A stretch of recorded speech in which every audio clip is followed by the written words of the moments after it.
नमस्कार मित्रांनो, जय महाराष्ट्र. तर आता दिवाळी आहे पुढच्या आठवड्यात आणि दिवाळीच्या सर्वांना खूप खूप शुभेच्छा.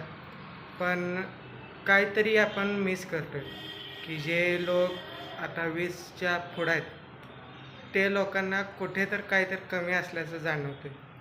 ते का तर बालपणी आपल्याला खूप उत्कंठा असायची की हे होईल, ते होईल, काय तर नवीन होईल आपल्या आयुष्यात आणि नुसती मजा मजा आणि नुसती मजाच करायची होती. पण आत्ताच्या काळात आपल्याला चिंता वाढल्या आहेत, नोकरी लागेल का नाही, पुढे काय होईल, आयुष्यात काय होईल, भविष्य काय असेल आपलं, या सगळ्या चिंतांमुळे आपण त्रासून गेलो आहे. आपले जर आपण नोकरीवर जात असू तर त्या ठिकाणी काही गोष्टी आहेत ज्या खटकणाऱ्या आहेत. समाजात असे अनेक लोक असतात की ज्यांच्यापासून आपल्याला ते आवडत नाहीत, की त्यांचं वागणं आवडत नाही, पण त्यांना झेलावं लागतं काय तर करून. आणि ह्या सगळ्या गोष्टींचं ताण येऊन आणि टेन्शन घेऊन आपण आता आपल्याला हे फेस्टिवल वाटतानाच झालं आहे.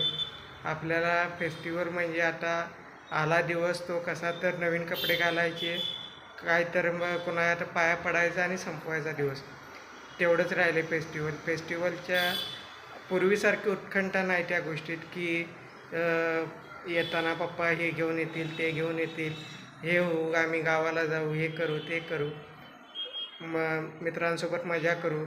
या गोष्टी आता कुठे तर राहून गेल्यात आणि की आजच्या काळात आपल्याला त्या सणाचं तेवढी मजा येत नाही किंवा पूर्वीसारखं लहानपणी जेवढा आपण आनंद घेत होतो तसा घेऊ शकत नाही. आणि ही गोष्ट फक्त आणि फक्त आपण घेतो त्या टेन्शनमुळेच आहे. त्यामुळे कुठलंही टेन्शन घेऊ नका. आयुष्य आहे, जे व्हायचं ते होईल, जे नाही होणार, जे व्हायचं ते होईल आणि बाकीचं जे नाही होणार ते त्या गोष्टीचा चिंता करून काय उपयोग आहे. त्या गोष्टीची चिंता न करता आपण आपल्या आयुष्यात पुढं वळलं पाहिजे, पुढं गेलं पाहिजे आणि प्रत्येक सण मजेतच घालवला पाहिजे. आता काही गोष्टी आहेत की ज्याच्यामुळे आपल्याला टेन्शन असतं, पण ही टेन्शन घेऊन काय करायचं आहे आयुष्यात. टेन्शन म्हणजेच आयुष्य नाही आहे. आयुष्य म्हणजे हसण्याचं दुसरं नाव आयुष्य आहे. त्यामुळे हसत राहा.